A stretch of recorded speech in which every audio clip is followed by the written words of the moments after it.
Hello बच्चों, let's read this question. So this question says, light of velocity 3 into 10 to the power 8 meter per second falls on a glass prism.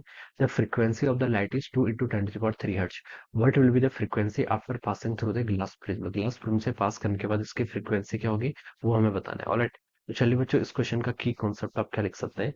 The key concept of this question, ठीक है. इस question का की concept देखिए, frequency लिख लीजिए. आपको frequency के बारे में बताना है, ठीक है. So we are writing the frequency of the key concept of this question, ठीक है.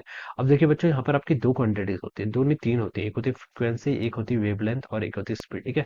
अब देखिए बच्चों, जो आपकी फ्रीक्वेंसी होती है, फ्रीक्वेंसी आपकी सोर्स डिपेंडेंट क्वांटिटी होती है. क्या होती है? आपकी सोर्स डिपेंडेंट क्वांटिटी, ठीक है. ये आपकी सोर्स पर डिपेंड करती है, जिस सोर्स से निकली है फ्रीक्वेंसी क्या रहेगी आपकी, वो रहेगी, ठीक है. तो फ्रीक्वेंसी और दूसरी क्वांटिटी क्या होती है आपकी, वेवलेंथ. वेवलेंथ देखिए आपकी क्या होती है, आपकी मीडियम डिपेंडेंट क्वांटिटी होती है. क्या होती है आपकी? मीडियम, जिस मीडियम से पास कर रही है उस पर आपकी क्या करती है, वेवलेंथ डिपेंड करती है, ठीक है. तो वेवलेंथ क्या होगी आपकी, मीडियम डिपेंडेंट क्वांटिटी होगी, ठीक है.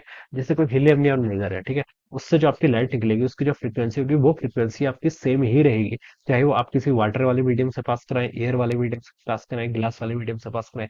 फ्रीक्वेंसी तो आपकी सोर्स डिपेंडेंट क्वांटिटी, तो वो आपकी ऑलवेज सेम रहेगी, ठीक है. वो आपके सोर्स पर डिपेंड करती थी. दूसरी की आपकी वेवलेंथ. वेवलेंथ आपका मीडियम डिपेंडेंट क्वांटिटी है, ठीक है. ये मीडियम पर डिपेंड करेगा. अगर हम उसको ग्लास एयर में मान लीजिए वेवलेंथ डब्ल्यू है, लैम्डा है, और अगर हम इसको एयर से पास कर ले तो मान लीजिए यहाँ पर लैम्डा प्राइम हो गया, ठीक है. तो वेवलेंथ चेंज हो सकता है लेकिन फ्रीक्वेंसी पर आपका कोई चेंज नहीं होता, ठीक है. सिमिलरली देखिए, वेलोसिटी किसके इक्वल होती है आपकी, फ्रीक्वेंसी इंटू वेवलेंथ. तो फ्रीक्वेंसी तो बच्चों कांस्टेंट रहेगी क्योंकि ये तो सोर्स डिपेंडेंट है.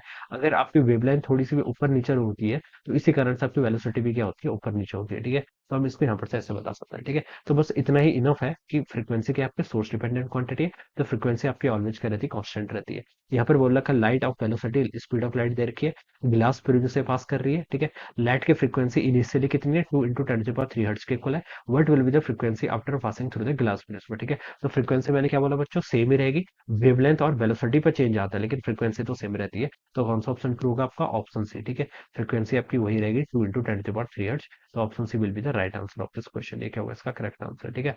तो C will be correct answer. So I hope you all understood this concept. All the best and thank you.